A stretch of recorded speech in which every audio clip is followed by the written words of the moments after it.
Alright, so going to Five Below here to get the supplies that I need for this video. And as you can see, everything is pretty much $5. Pretty nice. Alright, so this is going to be a little bit of a different video.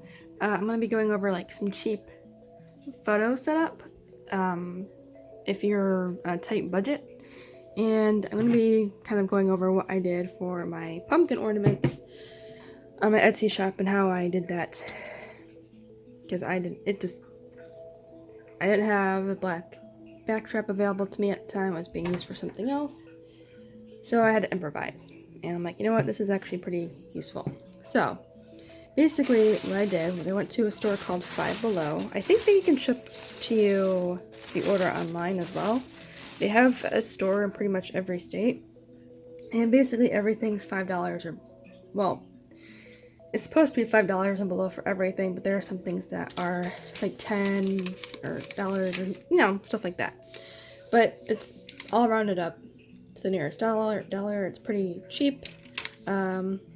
So yeah.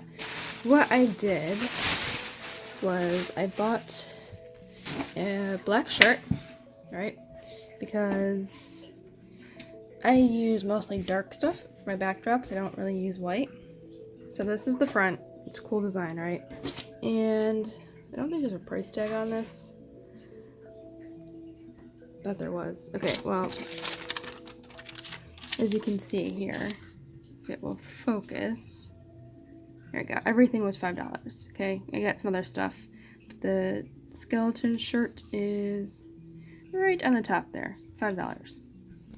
So, obviously you don't need to buy anything with the like design on the front.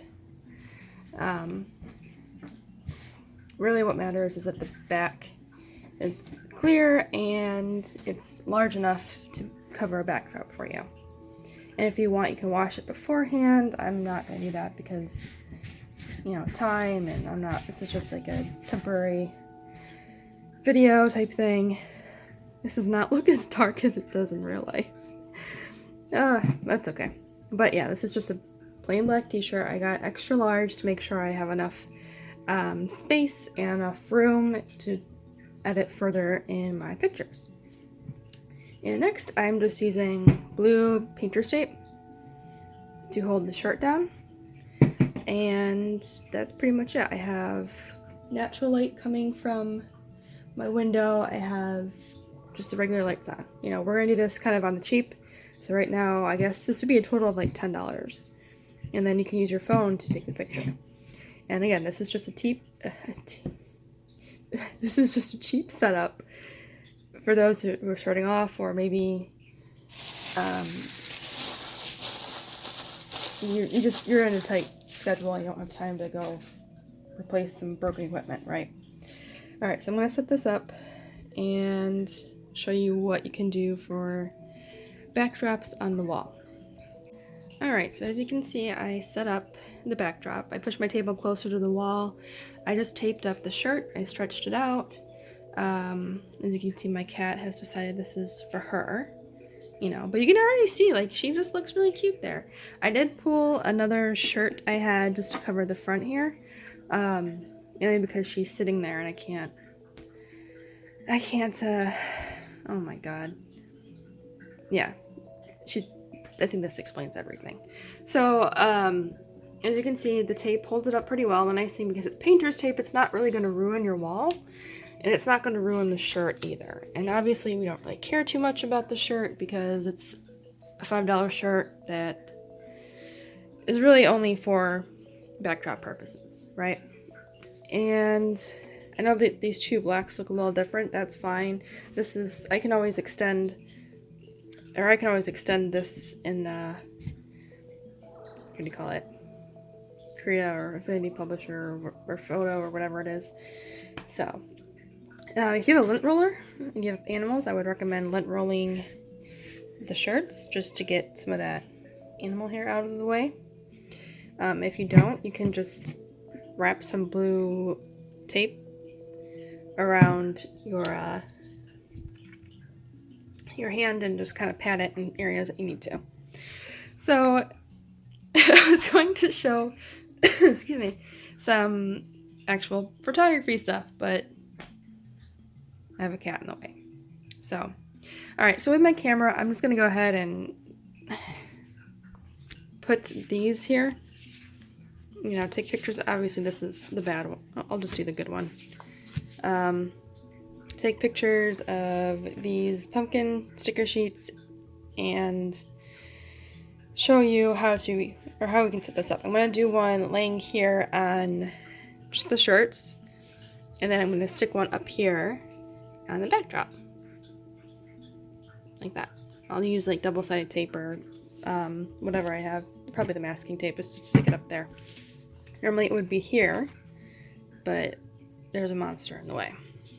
So I'll set that up, take those pictures, and I'll get back with you.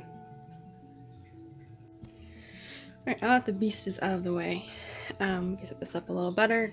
I've already taken the pictures. I'm just going to run through this before she gets back up here. So this is just the sticker sheet. I put just some the masking tape on there. So I took some pictures with it like this, you know, just up on the wall. I did pull the shirt back a little bit just to straighten this out. I took the sticker off and put it back on. And then I took one just on the shirt here. And the nice thing is, because I don't have to worry about the table being exposed, I can just go ahead and place it however. And then if I need to pull the shirt back out some more, I can do that. And I can always adjust the top of the shirt to move it down so this can pull forward. So it's a little flexible. So now I'm going to take those pictures. I just took them with my phone. I think it's a Samsung 8. Maybe a 7. I don't know. It's a little old, but pictures come out fine. So I'm not using any fancy camera equipment. I'm not using any special lighting. Just a table lamp I have off in the corner. I turned on my kitchen light, opened the blinds to get some natural light in here, and that's really all I've done. So if that's all you have to work with, it is 100% doable. And then I'll bring this into Krita just because Krita's free. Show you how to edit those photos. Well, maybe I'll use Gimp too. I'll show you how to do it both ways. Alright, I will see you on the computer. Okay, so we are going to take our photos that we took and kind of clean them up a bit in Krita. This isn't the greatest photo in the world, but I'm going to use this one to show you how to get rid of, you know, cats getting in your way as you're taking the picture, and, you know, get wrinkles out and all that fun stuff. So I'm not going to do any actual editing to the color or anything, because I don't like doing that in Krita. But if, you know, the color and everything looks great to you, you don't have to really touch it up, then this is perfectly fine for the basics for photo editing. So what we're going to do is we're going to take this Smart Patch tool. Well, actually first, what I want to do is I'm going to take part of this, I'm going to copy and paste it, and I'm just going to place that there. I'm going to paste another. I'm just going to kind of see. Yeah, it should be fine, and we'll do this side. Oops.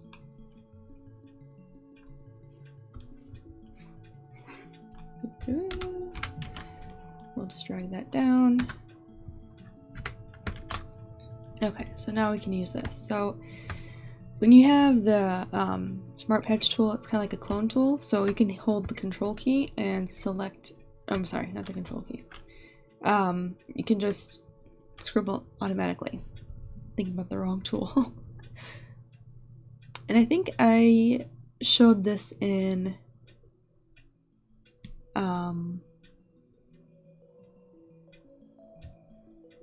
another video I had for some simple photo editing. You can just scribble the edges. Actually, I might need to merge this all together.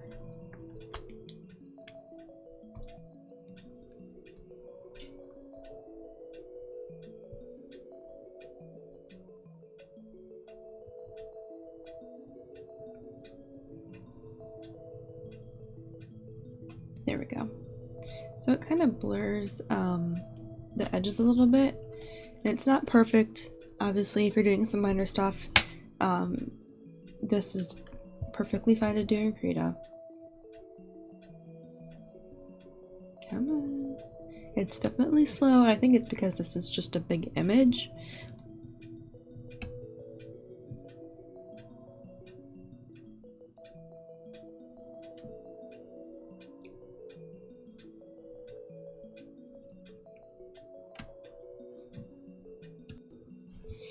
Okay, so I did a little bit more here, kind of blurred it. So I noticed that if you have white spots here, this is most likely a piece of her fur, it will actually erase it, so I'm not going to bother with that right now. So obviously it's not perfect right here, but oops, let me make this bigger. You see what happens when I do a big spot.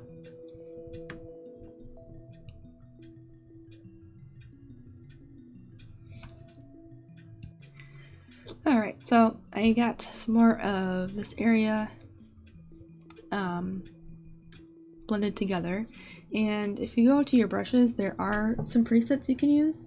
This is the clone tool, so we should be able to hold the control key down and just pick an area and then just start brushing over there.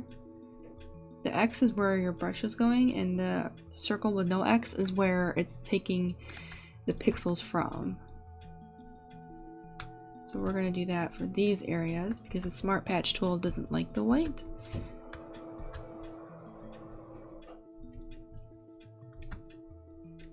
So we're just going to blend this area together and over here a little bit. And really it's just a matter of getting the right area to put it in there. You can change your opacity so it's going over a little bit to blend it better.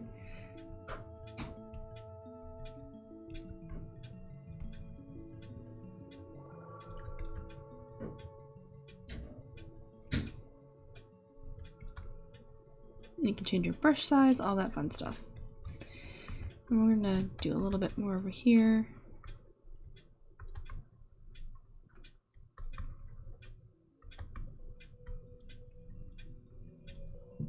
Alright, so I think this is good enough.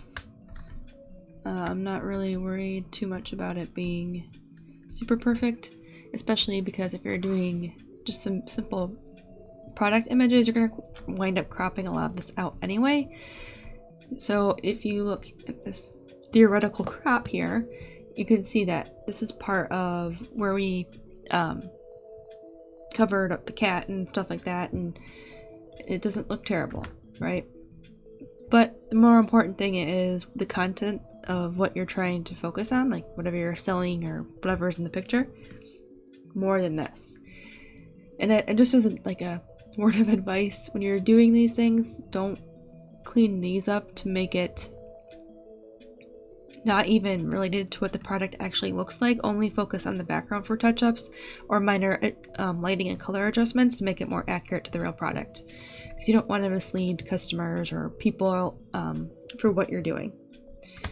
Alright, so I'm going to undo that. And I think we have one more brush here. No, we don't.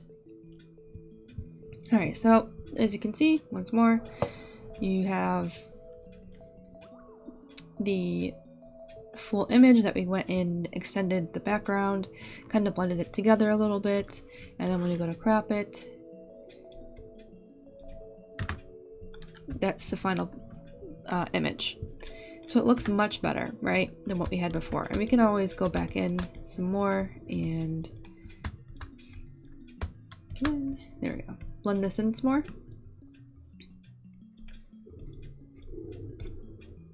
Just so it kind of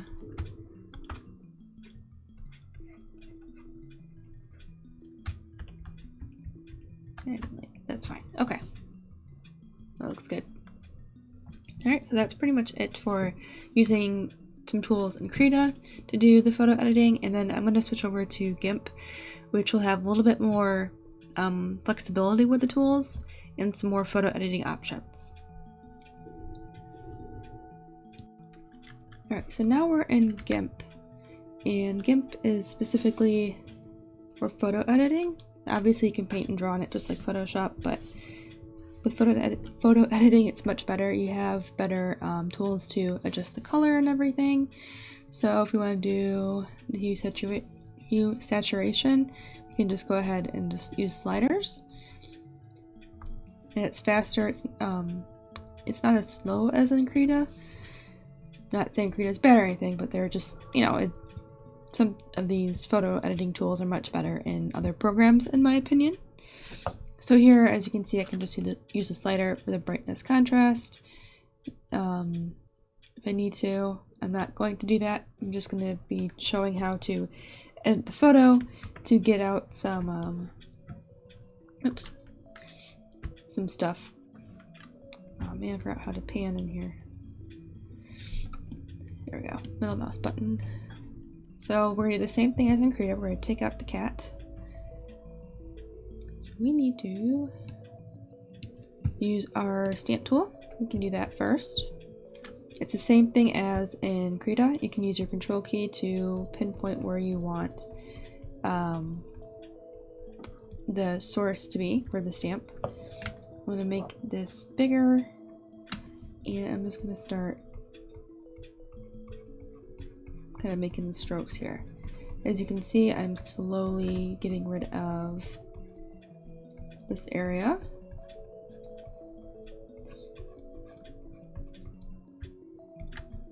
Just using the stamp tool. And it's definitely messier, but this is a little faster. And I can do the same thing as I did before as well, which is copy and paste this. And then we can move it down here. And then we can use, let's see if we have, yep, we have the healing brush here. So that's just going to kind of merge the pixels together. Actually, I don't know if it's going to work unless it's in a, yeah. I'm going to have to merge the layer below. We're going to anchor it, there we go. So same thing, we're going to pick a source for these pixels and just start blending this together. I'm going to zoom in a little bit here.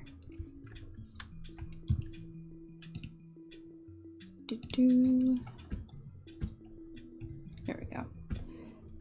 So as you can see, I run the brush here, it's blurring those pixels together.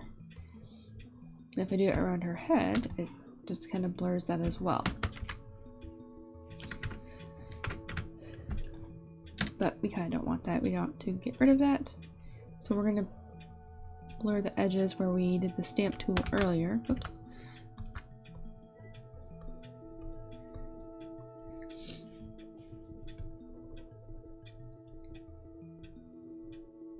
Alright. As you can see, the result, in my opinion, is better. Because I have that healing brush and not just the clone brush within Gimp. And it just looks cleaner to me.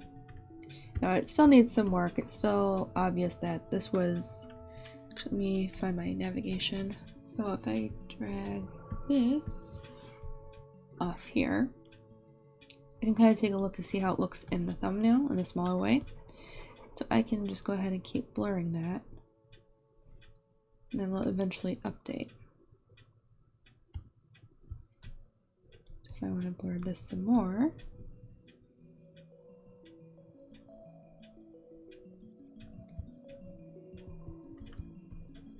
I can do that. Now it is a little slower, so I'm guessing this is not happy with that update there. But I'm just going to keep going here.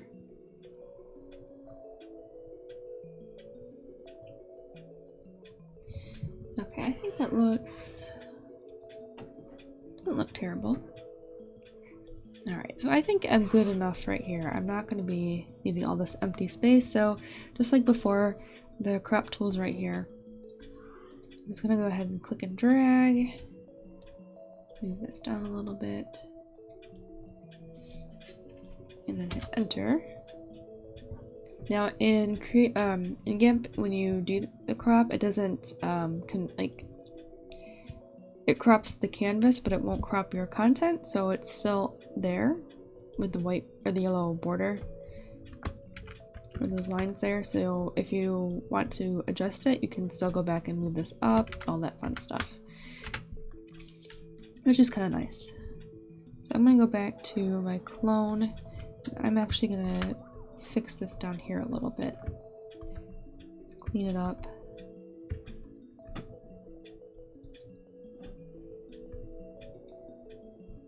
And then we're gonna go back to our healing brush and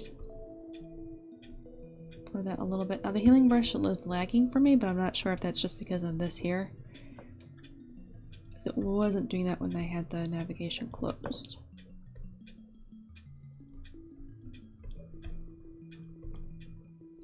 Alright, so I'm gonna make that brush bigger.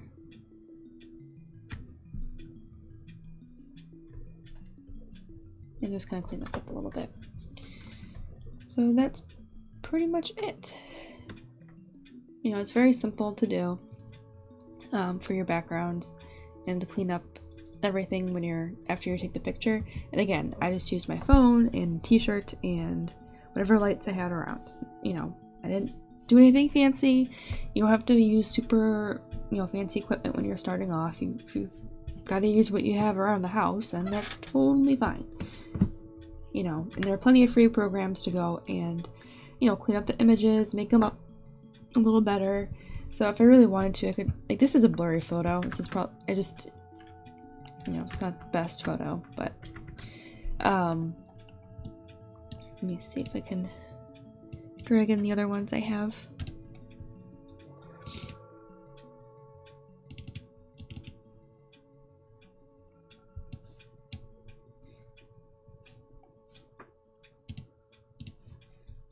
There we go. So this one's a better one, a better photo overall. Like, it's clear, not as fuzzy. For this one, I just dragged it into the same file. I'm actually going to move that a little bit. This was after my cat left the area, so I had more room to take the picture. So here I could probably look at the hue saturation and take some of that yellow out.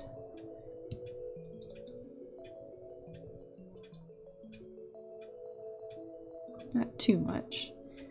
So if I took all the yellow out, you can see how drastic that is. If I put more in, you can see that look. It's a very delicate process. There we go. But if I did undo, you can see a little bit of an adjustment here. Then we can go back, and for all these little fuzzies on here from my cat, I can just take that healing brush, oops, make sure I'm on the right image, control click on an area and just kind of get rid of those areas. Really easy. Now obviously this shirt's a little wrinkly because it's brand new, so you could easily just iron the shirt before you take the picture, or you can just smooth it out here. Alright, that's it for this video. I hope that helps with your own photography and how to do some simple edits in Gimp and Krita to really keep your budget low, and especially when you're just starting off, or maybe you didn't know that these tools were available and you want to try something different. Thank you for watching. If you have any questions, leave them in the comments below. I'll try to answer them to the best of my ability. Or if you want more videos like this, or want me to touch up another related subject for this, let me know too. Alright, thanks for watching, and I'll see you guys in the next one.